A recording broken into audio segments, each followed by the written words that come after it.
مجلس اتحاد المسلمین کے قائد مقننہ تلنگانہ محترم جناب اکبر الدین اویسی صاحب، وہ تلنگانہ کے مجلس اتحاد المسلمین کے اراکین اسمبلی،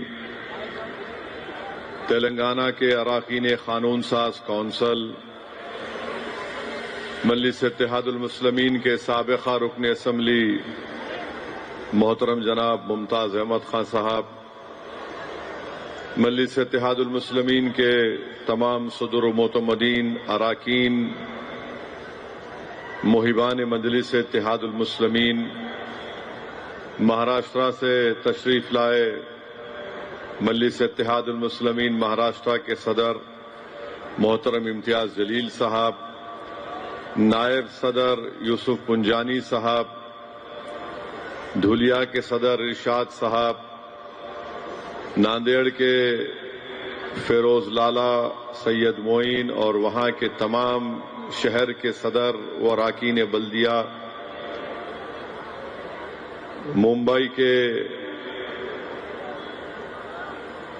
بلدیہ کے لیڈر جناب ابالے صاحب، مجلس اتحاد المسلمین کے جناب عتیق صاحب، مومرا کے لیڈر جناب سیف پٹھان صاحب اور مومرا کے تمام اراکین بلدیہ، اورنگ آباد کے اراکین بلدیہ، دھولیا کے اراکین بلدیہ، ناگپور کے مجلس اتحاد المسلمین کے اراکین بلدیہ اور مہاراشٹرا سے آئے ہوئے تمام معزز اراکین بلدیہ و صدر و معتمدین، بہار سے تشریف لائے ہمارے بھائی جناب آئی پی گپتا صاحب، میں ان کا خیر مقدم کرتا ہوں، ویلکم کرتا ہوں کہ انہوں نے اپنا قیمتی وقت نکال کر آج کے اس فنکشن میں آپ نے شرکت کی۔ مہاراشٹرا سے بہار سے تشریف لائے مجلس اتحاد المسلمین کے 5 اراکین اسمبلی جناب اختر الایمان صاحب جو بہار کے صدر ہیں، میرے بھائی جناب توصیف عالم صاحب، سرور عالم صاحب، مرشد عالم صاحب، اور میرے نوجوان بھائی جو کوچا دامن کے ایم ایل اے ہیں عادل حسن صاحب، میرے عزیز دوستوں اور بزرگوں، آپ تمام کا شکریہ کہ آپ اتنی دیر سے یہاں پر تشریف فرما ہیں، بیٹھے ہیں۔ میں آپ تمام لوگوں کا شکریہ ادا کرتا ہوں کہ مجلس اتحاد المسلمین کے احیاء کے 68 سال مکمل ہو چکے ہیں۔ آپ نے تمام مجلس کے قائدین کی بصیرت افروز خطابات کو سنا۔ ہمارے وارث پٹھان صاحب بھی ہیں، سابقہ رکن اسمبلی شعیب جامعی صاحب دلی کے صدر، جمیل خان صاحب جو راجستھان کے مجلس کے صدر ہیں۔ 68 سال کا ایک لمبا سفر مجلس اتحاد المسلمین نے طے کیا، اور یہ آسان سفر نہیں تھا اور نہ آئندہ آسان سفر رہے گا، مگر ہم کو ایک حوصلہ ملتا ہے ہمارے بزرگوں کی قربانیوں کو دیکھ کر، جنہوں نے اپنا سب کچھ لٹا کر مجلس اتحاد المسلمین کو اس مقام پر پہنچایا۔ آج مجلس کے کئی بڑے بڑے قائدین اس دنیا میں نہیں ہے، مگر انہوں نے شارٹ ٹرم گین کے لیے، وقتیہ طور کے لیے، فائدے کے لیے کام نہیں کیا۔ انہوں نے ایک لانگ ٹرم گین کے لیے، خلیل مدت فائدے کے لیے مجلس کے لیے قربانیاں دیں، تاکہ نہ صرف ایک نسل بلکہ کئی نسلوں کو اس سے فائدہ ملے۔ یہ ایک ویژنری لیڈرشپ ہمارے بزرگوں کی رہی۔ دارالسلام کی سرزمین میں جو مجلس کا ہیڈ کوارٹر ہے، یہاں پر یہ جو عالی شان تعلیمی اداروں کے بلڈنگز آپ کو نظر آ رہے ہیں، اگر اللہ ان بلڈنگز کو زبان دے گا تو ان تمام بلڈنگ کی ایک ایک اینٹ پکار کر کہے گی کہ اس میں تمہارے بزرگوں کی قربانیاں ہیں، ان کے آنسو ہیں، ان کا خون ہے، جیل کی صحبتیں ہیں، کرفیو کی تکالیف ہے، خاک اور خون کے دریاؤں سے گزر کر مجلس اتحاد المسلمین نے ان تعلیمی اداروں کو قائم کیا۔ میں آپ تمام کو یہ بتانا اس لیے چاہ رہا ہوں کہ ہمارے بزرگوں نے خواب دیکھا تھا۔ جب میں یہاں پر 7:30 8 بجے آ کر بیٹھا تو کرسیوں کی کمی تھی، تو ایک لاری میں کئی کرسیوں کو لایا گیا، آپ حضرات کرسی لے کر بیٹھ رہے تھے۔ میرے بھائی، اس جماعت کے پاس 68 سال پہلے جب پہلا جلسہ 2 مارچ کو عبد الواحد اویسی نے کیا، اور اس سے پہلے جب جلسے ہوتے تھے تو نہ تو لوگ آتے تھے، نہ شطرنجیاں رہتی تھی، بلکہ عبد الواحد اویسی 5-6 لوگوں کو کھڑا کر کر 1-1 گھنٹہ تقریر کرتے تھے لوگوں کے اطراف میں چل کر۔ اگر آج کسی سیاستدان کو کہا جائے کہ 10 لوگ کو دیکھ کر تم تقریر کرو تو سیاستدان کہے گا کہ تم مجھے اتنا گرا ہوا نیتا سمجھ رہے ہو کہ 10 لوگوں سے خطاب کروں۔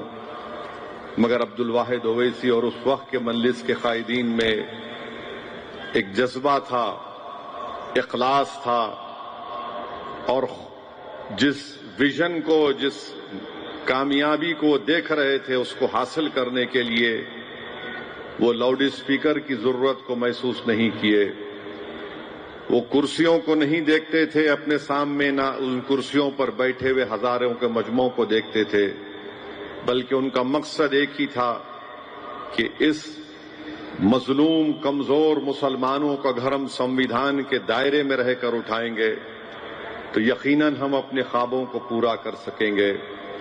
11 مہینے عبد الواحد اویسی کو جیل کی صحبتیں برداشت کرنا پڑا، اور صحیح کہا یہاں پر اکبر الدین اویسی نے کہ 1960 میں پہلا بلدیہ کا الیکشن مجلس نے لڑا، 16 یا 17 اراکین بلدیہ مجلس کے کامیاب ہوئے تھے، اس میں سے 4 یا 5 ہمارے غیر مسلم ہندو بھائی، دلت بھائی بھی کامیاب ہوئے تھے۔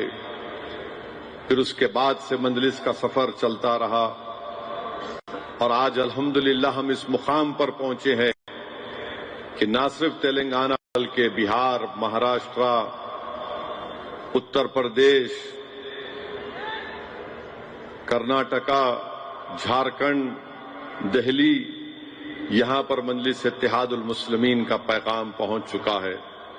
تو میرے عزیز دوستوں اور بزرگوں، میں زیادہ وقت آپ تمام کا نہیں لینا چاہتا۔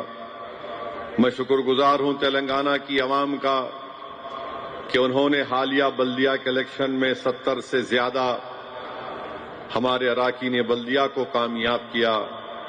میں شکر گزار ہوں مجلس کے تمام صدر و متمدین کا، اراکین کا، MLAs کا، کہ ان تمام نے بڑی محنتیں کی، جستجو کی۔ میں شکر گزار ہوں مجلس کے تمام اراکین اسمبلی کا جو مہاراشٹرا کے الیکشن میں ہم تمام نے مل کر محنت کی، اس کا نتیجہ ہمارے سامنے ہے۔ میں ان 9 منتخب شدہ اراکین بلدیہ سے یہ کہنا چاہوں گا کہ اب آپ کا اصل کام شروع ہوتا ہے۔ عوام کے درمیان میں رہیے، عوام کا کام کریے، اور اخلاص کے ساتھ، پورے آنےسٹی کے ساتھ کام کریے۔ اس بات کو جان لیجئے کہ آپ اگر 1000 کام بھی کروا لیں گے، مگر اگر آپ عوام سے ملاقات نہیں کریں گے، عوام کے درمیان میں نہیں رہیں گے، تو پھر آپ کبھی بھی عوام کی محبت اور خلوص کے حقدار نہیں بن سکتے۔ عوام کے درمیان میں رہ کر کام کریے، اور خدا کے لیے ان اراکین بلدیہ سے اور میرے بہار کے اراکین اسمبلی سے بھی اپیل ہے کہ اپنے پاس اگر آپ پی اے کو رکھتے ہیں تو سیل فون آپ اپنا اٹھائیے۔ سب سے زیادہ شکایت عوام کو رہتی کہ ہمارے منتخب شدہ نمائندوں سے ہماری بات نہیں ہوتی، ان کے پی اے سے بات ہوتی ہے ہماری۔ تو سیل فون ہے، سیل فون اٹھائیے، سنیے۔ اگر غصہ بھی کرتا ہے تو کوئی بات نہیں، ہم تو روز سنتے، گھر میں بھی سنتے، گھر کے باہر بھی سنتے۔ تو میرے عزیز دوستوں اور بزرگوں، میں شکر گزار ہوں سیمانچل کی جنتا کا کہ انہوں نے مجلس اتحاد المسلمین کے دوبارہ 5 اراکین اسمبلی کو جناب اختر الایمان صاحب کی لیڈرشپ میں منتخب کروایا۔ مجھے یقین ہے کہ انشاءاللہ تعالی ہمارے 5 ودھائک نہ صرف اپنی ودھان سبھا میں ترقیاتی کام کو کروائیں گے، بلکہ سیمانچل کی ناانصافی کا خاتمہ کریں گے اور بہار میں غریب اور مظلوموں کی ایک لیڈرشپ کو پیدا بھی کریں گے۔ میں شکر گزار ہوں جناب آئی پی گپتا صاحب کا کہ آپ آئے یہاں پر، اور میں آپ سے وعدہ کر رہا ہوں کہ آپ کی سماج کی لڑائی ہماری لڑائی ہوگی، آپ اکیلے نہیں ہیں اس میں، ہم سے جو ہو سکتا برابر ہم کریں گے۔ بھارت کی پارلیمنٹ میں انشاءاللہ تعالی 9 مارچ سے دوبارہ پارلیمنٹ چالو ہوگی۔ میں پوری کوشش کروں گا کہ آپ کی سماج کی ناانصافی کا ذکر اس بھارت کی سب سے بڑی پنچایت میں کر سکوں۔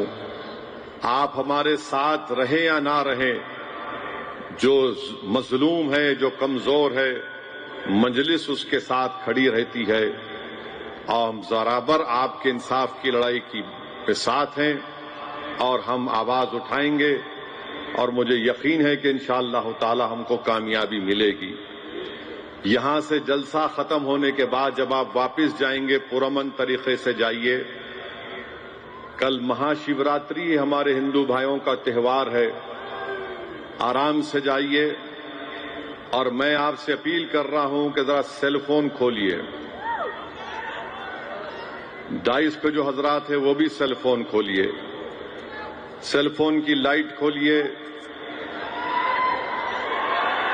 اور سنیے میں کیوں کہہ رہا ہوں۔ میں یہ اس لیے کہہ رہا ہوں کہ 2019 میں آج ہی 14 فروری کے دن پلوامہ میں دہشت گردوں نے حملہ کیا تھا، ہمارے بھارت کے 40 سی آر پی ایف کے جوان شہید ہو گئے تھے۔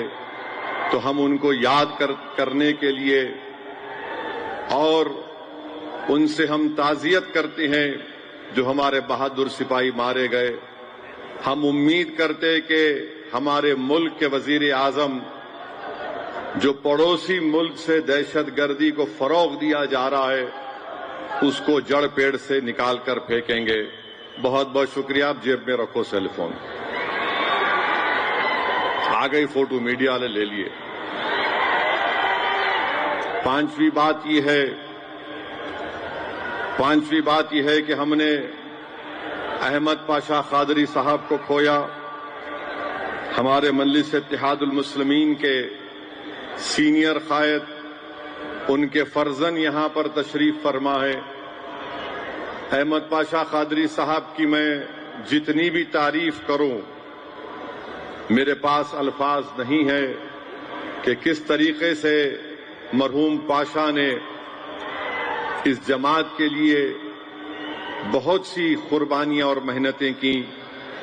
یقیناً ہم ان سے محروم ہو چکے ہیں۔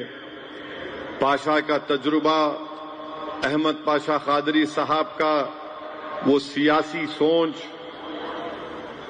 ان تمام چیزوں سے محروم ہو چکے ہیں، اور میرے لیے بذات خود ایک بہت بڑا، میں سمجھتا ہوں کہ میرا ایک عظیم نقصان ہوا ہے۔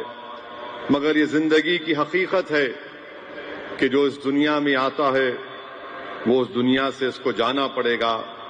مگر مجھے یقین ہے کہ جو قربانیاں احمد پاشا قادری صاحب نے مجلس اتحاد المسلمین کے لیے دی ہے، اللہ سبحانہ و تعالی ضرور ان کو اس کا اجر دے گا، اور ہم دعا کرتے ہیں کہ اللہ ان کی خبر کو نور سے بھر دے، اور اللہ سبحانہ و تعالی ان کے فرزند کو، ان کے افراد خاندان کو اللہ ان کو صبر جمیل عطا کرے۔ اور ایک بات، مہاراشٹرا میں رکنیت سازی ہو رہی ہے، ممبرشپ کا آغاز ہو رہا ہے، آپ اس میں حصہ لیجئے۔ امتیاز جلیل صاحب کی طرف سے آج QR کوڈ کا رسم اجرا ہوا۔ میں مہاراشٹرا کے تمام اراکین بلدیہ سے یہ کہنا چاہوں گا کہ آپ کوآپشن ممبرز کی جو لسٹ ہے وہ بنا کر امتیاز جلیل صاحب کو دیجئے، جس کو آپ کوآپٹڈ ممبر بنانا چاہتے ہیں۔ مجلس اتحاد المسلمین کی طرف سے اس پر فیصلہ کیا جائے گا، لسٹ بنا کر آپ دیجئے۔ میں آپ کو یہ بھی بتانے کے لیے کھڑا ہوں میرے عزیز دوستوں اور بزرگوں کہ مجلس اتحاد المسلمین 68 سال کا یہ سفر جو طے کیا ہے، یہ مجلس کے ذمہ داروں کی، اراکین کی قربانیوں کا نتیجہ ہے کہ مجلس نے اتنا لمبا سفر کیا ہے، اور آج مجلس غریب اور مظلوموں کی ایک آواز بن چکی ہے۔ اگر کوئی بھارت کا ناگرک رشیا میں پھنس جاتا ہے تو کہتا ہے کہ مجلس کے MP سے کانٹیکٹ کرو، رابطہ کرو، ہم کو بھارت بلا لیا جائے گا۔ میرے عزیز دوستوں اور بزرگوں، مجلس نے ہمیشہ لانگ ٹرم پلاننگ کی ہے۔ ہم صرف چھوٹے فائدے کے لیے اگر کوئی کام کریں گے تو اس سے جماعت کو کوئی فائدہ نہیں ہوگا۔ اگر ہم یہ سمجھیں گے کہ صرف جلد بازی میں ہم کچھ کرنے سے فائدہ ہو جائے گا، نہیں ہوگا۔ اگر ہم اجتماعیت کو فروغ دیں گے تو جماعت اور طاقتور ہوگی۔ مجلس انفرادیت کو کبھی پسند نہیں کرتی، اور جو مجلس کے ذمہ دار ہیں ان کی خاص قابلیت یہ ہونی چاہیے کہ سب کو ساتھ لے کر چلیں، سب کو ساتھ لے کر چلیں، مشورہ کریں۔ آپ بیٹھ کر گفتگو کریے۔ ظاہر ہے اللہ نے 5 انگلیاں بنائی ہیں تو 5 ایک ہی سائز کے نہیں ہیں۔ ہو سکتا ہے کہ رائے مختلف ہوگی، مگر اگر بیٹھ کر آپ بات کریں گے تو کچھ ایک لاہ عمل پہ اور کچھ ایک نتیجے پر آپ آ سکتے ہیں۔ اور جس کو عہدہ ملتا ہے اس کی ذمہ داری ہوتی ہے کہ وہ ان سب کو بلائے۔ جو بڑے عہدے پر ہوتا ہے وہ یہ نہ کہنے میرے سے نہیں ملتے، آپ سے نہیں ملتے، مگر آپ کو اللہ نے بڑا اس لیے بنایا ہے کہ آپ اپنا دل بڑا کر کے ان سے بات کرتے رہیں، ان سے پوچھتے رہیں۔ یہ مجلس نے کیا، اور مجلس یہ جانتی ہے کہ ہمارے وطن عزیز میں جو فرقہ پرست طاقتیں ہیں ان کی نظر میں دشمن وہ ہے جو اپنے حق کے لیے اٹھتا ہے، تو فرقہ پرستوں کے لیے وہ ان کے لیے دشمن بن جاتا ہے۔ جو دلت بابا صاحب امبیڈکر کے سمویدھان کو اپنے سینے سے لگاتا ہے اس کو فرقہ پرست طاقتیں اپنا دشمن سمجھتی ہیں۔ جو آدیواسی یہ کہتا ہے کہ زمین سے جڑے ہوئے ہم ہیں، ہم کو مت برباد کرو، فرقہ پرست طاقتیں اس کو دشمن سمجھتی ہیں۔ جو غریب اپنے حق کے لیے اپنی غربت کے خاتمے کا مطالبہ کرتا ہے، فرقہ پرست طاقتیں اس کو دشمن سمجھتی ہیں۔ جو نوجوان بے روزگار ہے، جو حکومت اس کو اس کا مقدر بنانا چاہتی ہے، وہ بے روزگار نوجوان جب روزگار کے لیے پکارتا ہے، احتجاج کرتا ہے تو دشمن ہے۔ جو کسان اپنی فصل کی قیمت مانگتا ہے، اس میں انکم کا اضافہ کا مطالبہ کرتا ہے تو فرقہ پرست طاقتوں کے لیے دشمن بن جاتا ہے۔ جو سیاسی قائدین بھارت کی سرزمین سے چین کو ہٹانے کی بات کرتے ہیں، جو قبضہ کر کر بیٹھا ہے، وہ دشمن کہلاتا ہے۔ ہمارے سر کی ٹوپی، چہرے کی داڑھی فرقہ پرست طاقتوں کو دشمنی نظر آتی ہے۔ ہماری بیٹیوں اور بہنوں کے سر پر حجاب فرقہ پرست طاقتوں کو یہ دشمن۔ اس ملک کی سب سے بڑی خوبصورتی مختلف مذاہب کے عبادت گاہیں ہیں، فرقہ پرست طاقتیں یہ اس کو پسند نہیں کرتی ہیں. تو نوجوانوں، آپ دوست اور دشمن کے فرق کو میں آپ کے سامنے بیان کر چکا ہوں. اب یہ آپ کی ہماری ذمہ داری ہے کہ جو لوگ فرقہ پرست طاقتیں ان تمام چیزوں کو دشمن سمجھتے ہیں، یہی سچے بھارت کے وفادار ہیں. کیونکہ بھارت میں جو خواب ہمارے بزرگوں نے دیکھا تھا کہ کسان خوشحال رہے گا، نوجوان اپنے مستقبل کے لیے فکر مند نہیں رہے گا، غریبی کا خاتمہ ہوگا، بھارت کی دولت سب میں بانٹی جائے گی، صرف 10% لوگوں کے پاس 80% دولت نہیں رہے گی. ہمارے بزرگوں نے خواب دیکھا تھا کہ ہر ایک کی عبادت گاہ آباد رہے گی. ہمارے بزرگوں نے خواب دیکھا تھا کہ اگر مندر میں گھنٹے بجیں گے اور عیسائیوں کے گرجا گھروں میں اگر وہاں پر بھی گھنٹے بجیں گے تو مسجدوں سے حی علی الصلاۃ اور حی علی الفلاح کی بھی آوازیں آنے چاہیے. اس ایسے بھارت کا خواب ہمارے بزرگوں نے دیکھا تھا. مگر آج ہم دیکھ رہے ہیں کہ ایک آئیڈیالوجی کا پورے بھارت پر مسلط کرنا چاہتی ہیں جو بھارت کے انکلوزم، پلورلزم اور ڈائیورسٹی کے خلاف ہے، بلکہ بھارت کے آئین کی جو تمہید ہے، پریامبل ہے، اس میں کیا لکھا بابا صاحب امبیڈکر نے، liberty of thought, belief and expression, اس کے خلاف آج سب کچھ ہو رہا ہے. دفعہ 25 کے تحت ہم کو آزادی دی گئی، مذہبی آزادی. اس دیش کا کوئی مذہب نہیں ہے. آپ اللہ کو مانو، بھگوان کو مانو، کس کو مانتے مانو، جو نہیں مانتے اس کا بھی دیش ہے. مگر فرقہ پرست طاقتیں RSS کہہ رہی ہیں کہ نہیں، ایک ہی آئیڈیالوجی کو ماننا پڑے گا. تم اگر یہ نہیں پڑھو گے تو تم دیش بھکت نہیں ہو. ہم RSS BJP سے کہنا چاہتے ہیں، یہ حیدرآباد ہے. مکہ مسجد میں مولوی علاؤالدین ایک امام تھے جنہوں نے جمعے کے دن خطبہ دے کر پورے نمازیوں کو لے کر سلطان بازار کے جو موجودہ وومنز ڈگری کالج اس وقت انگریزوں کی ریزیڈنسی تھی وہاں پر احتجاج ہوا. کیوں احتجاج ہوا؟ کہ اورنگ آباد میں ایک مسلم مجاہدین کو گرفتار کر لیا گیا تھا. گولیاں چلیں، مولوی علاؤالدین گرفتار ہوئے. کالا پانی کا پہلا مجرم حیدرآباد کا امام تھا، مکہ مسجد کا. ترباز خان کی لاش اس سلطان بازار کے پاس 5 دن تک لٹکتی رہی. آج RSS BJP والے ہم کو آ کر وفاداری کا سرٹیفکیٹ دینے کی بات مت کرو. تم بتاؤ تمہارے کتنے انگریزوں میں کی لڑائی میں مارے گئے؟ ایک بھی نہیں مرا ان کا، ایک بھی نہیں مرا ان کا. ایک ہے تو نام بتاؤ. نام نہیں بتا سکتے تو بولتے نہیں یہ بھی ہمارا، وہ بھی ہمارا.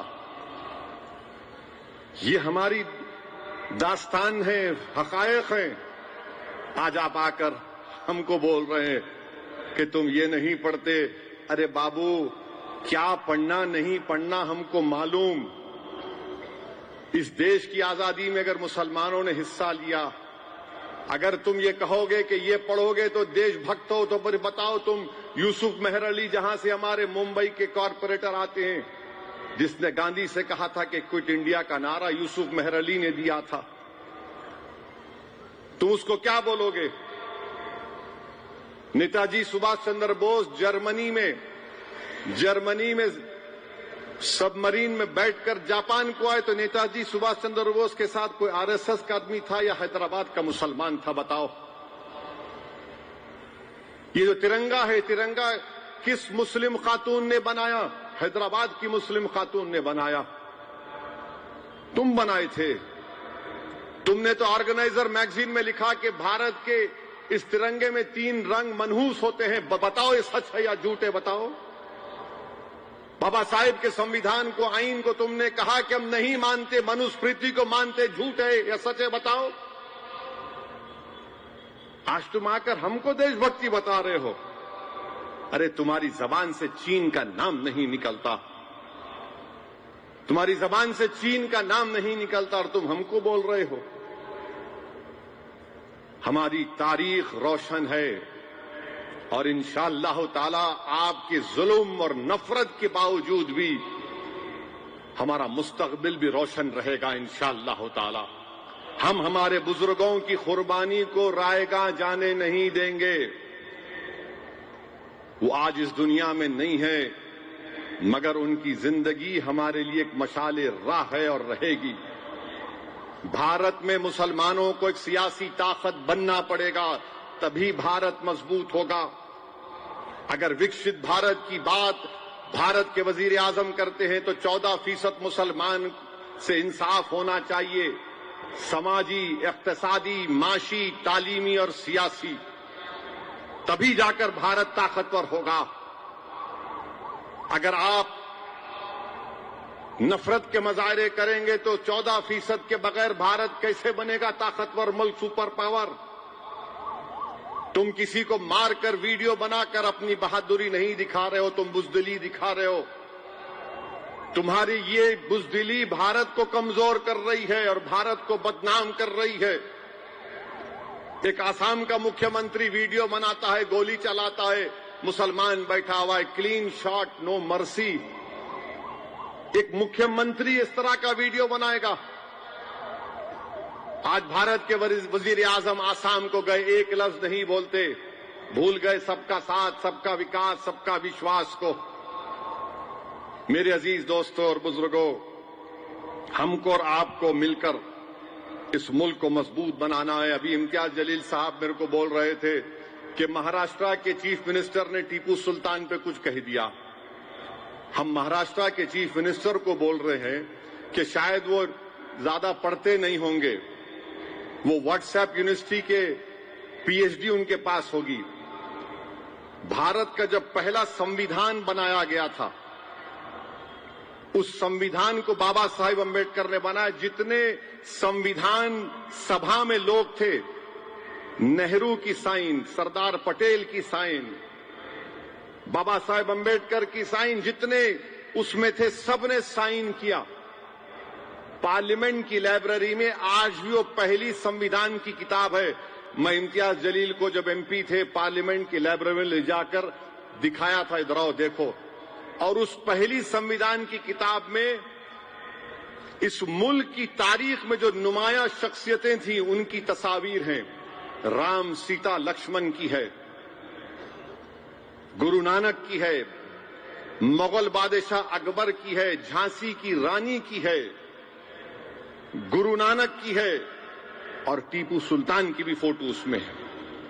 تو فڈنویس صاحب وہ پڑھ لو آپ. جب سردار پٹیل سائن کر رہے تو آپ بڑے ہیں یا پٹیل بڑے ہیں؟ ہم کو بتا دو. آپ امبیڈکر سائن کر رہے ہیں، آپ بڑے ہیں یا بابا صاحب امبیڈکر بڑے ہیں؟ اچھا، دوسری بات، جب 1799 میں ٹیپو سلطان کی شہادت ہوئی، انگریزوں سے لڑ کر ٹیپو کی شہادت ہوئی، جیل میں بیٹھ کر ٹیپو تمہارے ویر کی طرح 6 لو لیٹر نہیں لکھا انگریزوں کو کہ میں معاف کر دو، تم جو بولے میں کرتا ہوں. ٹیپو تلوار لے کر اپنے ملک کو انگریزوں سے آزاد کرانے کے لیے شہید ہو گیا. اور انگریزوں کو ٹیپو سے اتنا ڈر تھا کہ 1.5 گھنٹے تک ٹیپو کی لاش پڑی رہی.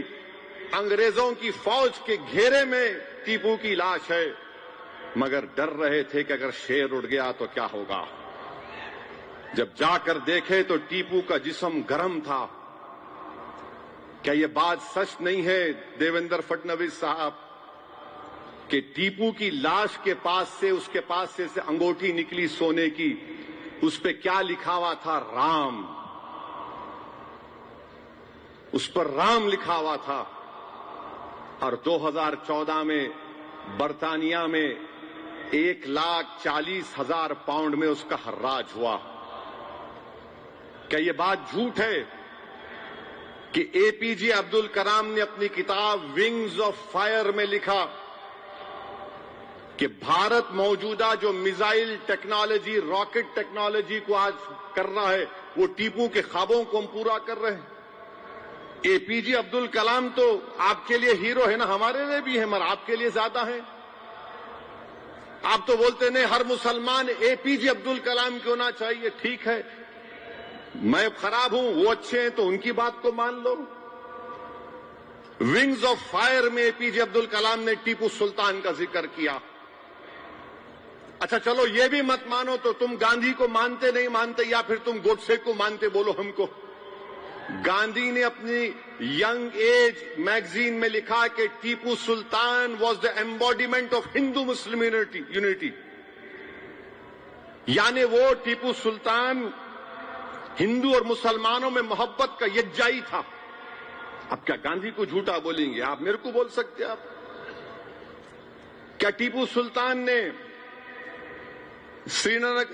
سرینگری مٹھ میں فوج آئی تھی؟ کہاں سے آئی تھی؟ فڈنویس بولیں گے آپ کو، میں بولوں گا تو پھر فوج آ کر سونے کا ایک پتلا تھا اس مندر میں لوٹ کے لے کے چلے گئے، سارتا دیوی کا. ٹیپو نے وہاں پر مندر کو تعمیر کروایا، گرانٹ لکھے. 1791 جولائی 6 کو ٹیپو نے خط لکھا تھا میلکوٹے کو. میلکوٹے کی مندر کے بارے میں اس میں لکھا گیا، آج بھی جا کر دیکھ سکتے. بادشاہ تھا ٹیپو، ٹیپو ڈیموکریٹ نہیں تھا. بادشاہ اور جمہوریت میں فرق ہوتا ہے. آپ اختلاف کرو ٹیپو سے، مگر یہ بولنا کہ نہیں ٹیپو اتنا دشمن تھا.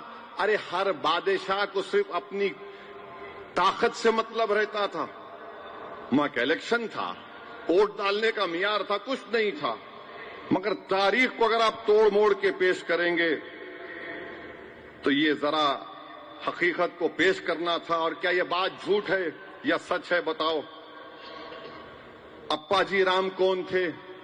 ٹیپو سلطان کی فوج کے کمانڈر تھے. یہ بھی بولو آپ جھوٹ ہے؟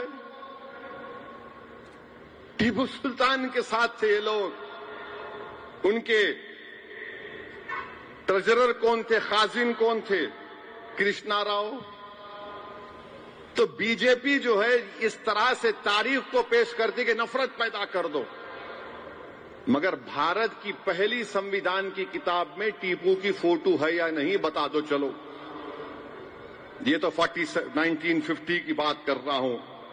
میرے عزیز دوستوں اور بزرگوں، ایس آئی آر ہونے والا ہے.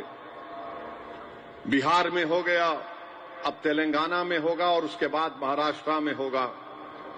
میں ہمارے تمام اراکین بلدیہ مہاراشٹرا کے صدر اور ذمہ داروں سے اپیل کر رہا ہوں، تلنگانہ کی عوام سے اپیل کر رہا ہوں کہ ایس آئی آر جب ہوگا ایک ایک جینیون نام پورا ہمارا آنا چاہیے. اور یاد رکھیے، اگر آپ اپنے نام کو دلوانے میں کوششیں نہیں کریں گی، مجلس رہبری کرے گی انشاءاللہ تلنگانہ میں اور مہاراشٹرا میں بھی، تو بی جے پی یہ چاہتی ہے کہ N P R N R C کے ذریعے شہریت لی جا سکتی ہے. B J P S I R کے ذریعے شہریت چھیننا چاہتی ہے. اگر نام نہیں آیا تو پروف کرو تم بھارت کے ہو یا نہیں ہو. مہاراشٹرا کے ممبئی کا ایک کیس ہے سپریم کورٹ کا کیس ہے، کہتا ہے کہ الیکشن کمیشن کو یہ اختیار نہیں ہے کہ آپ کسی کی سٹیزن شپ یا شہریت کو ثابت کریں. مگر B J P S I R E C I سے کرا کر یہ کوشش کرنا چاہتی ہے. تو ہم کو پوری مستعدی کے ساتھ اور اتحاد کے ساتھ ہم کو اپنے ناموں کا اندراج کروانا ہے. تو ایس آئی آر پر توجہ لیجئے. اور میری آپ سے گزارش ہے کہ ہم کو محنت اور جستجو کرنا ہے. اور تلنگانہ میں آج ایک ویڈیو دیکھا، میدارم جاترا میں ایک کرنول کا مسلمان ہے جو کھوئے کا بن بیچ رہا ہے.